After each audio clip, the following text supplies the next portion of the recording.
Hello, I'm Evelyn Samuel, the author of Super Easy Study Guides, and today I am going to give you some excellent help in answering exam questions. I am going to give you a detailed explanation on how to analyze an extract on Macbeth for the exams. I'm also going to explain how to use language devices effectively and how to explain connotative and denotative meaning. That's figurative and literal meanings. Firstly, I will analyze Act 1, Scene 5 of Macbeth. From Lady Macbeth, the raven himself is hoarse. 2. Lady Macbeth, cry, hold, hold. Here's a typical exam question. Based on this extract, discuss the character of Lady Macbeth. I will now read Act 1, Scene 5 and give you a detailed explanation after that. The raven himself is hoarse, that croaks the fatal entrance of Duncan under my battlements. Come, you spirits that tend on mortal thoughts, unsex me here, and fill me from the crown to the toe, top full of direst cruelty. Make thick my blood, stop up the access and passage to remorse, that no compunctious visitings of nature shake my fell purpose, nor keep peace between the effect and it. Come to my woman's breast, and take my milk for gall, you murdering ministers, wherever in your sightless substances you wait on nature's mischief. Come, thick night, and pall thee in the dunnest smoke of hell, that my keen knife see not the wound it makes, nor heaven peep through the blanket of dark to cry, hold, hold. Shakespeare uses the imagery of a raven. The raven himself is hoarse. The raven is said to be a bird of ill omen, often heralding death. This can foreshadow the death of Duncan. One can imply that since the raven's voice is hoarse, it is trying to warn Duncan of his terrible fate. The continuous call of the raven and the wearing out of its voice is the continuous warning of death. Shakespeare goes on to say that the raven croaks the fatal entrance of Duncan. Frogs generally croak, but here the raven is croaking, which is unnatural.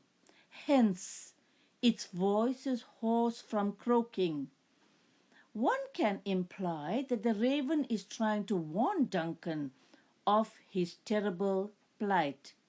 Here we see the reversal of the natural order.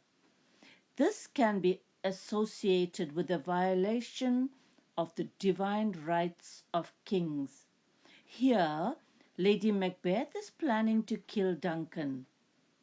The verb fatal further foreshadows and intensifies Duncan's horrible fate. Lady Macbeth's ruthless and cold character is shown. Quote, make thick my blood. She asks to be free of any emotions and feelings. Quote, "Come, you spirits, make me less like a woman and more like a man."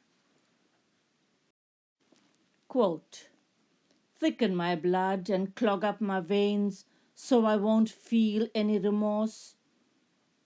Lady Macbeth calls on the supernatural spirits to, quote, "unsex me," to take away all her soft, warm, womanly feelings and to make her more masculine to carry out her evil deeds, quote, "of direst cruelty." She wants to be cruel and does not want to feel any regret, quote, "stop up the access and passage to remorse." She calls on the evil spirits to, quote, "take my milk for gall." The noun milk is associated with innocence and purity, as we see Macbeth when he was a war hero at the beginning. Lady Macbeth wants her milk of innocence to turn to bitter gall, so that pity cannot flow through her veins, and she doesn't feel any compassion. Lady Macbeth uses dark imagery. She welcomes the night so that she can carry out her evil plans in the veil of darkness. Quote, "Come, thick night." The use of the verb pall is associated with death. She asks the night to be shrouded with the smoke of hell so that her evil deeds will be hidden. Quote, "My keen knife sees not the wound it makes." Shakespeare also uses biblical imagery. Quote, "No heaven peep," and the metaphor blanket of dark to create an atmosphere of evil and dread, intensifying Lady Macbeth's determination. She commands heaven not to intrude and stop her plans of her achieving her dreams. She doesn't want nature to stop her, to cry, "Hold, hold." Note the repetition of "hold, hold," emphasizing that she will stop at nothing to achieve her vile ambition to become queen. Thanks for watching, and if you liked my video, I'd appreciate it if you would give me a thumbs up, subscribe, and share. My super easy study guides have lots and lots of help regarding questions on Macbeth. You can check it out. It's now on Amazon for sale. Thank you. To what extent is Lady Macbeth evil? Please leave your comment below and look out for my next video on help on Macbeth. If you found my videos interesting, please share. Thank you.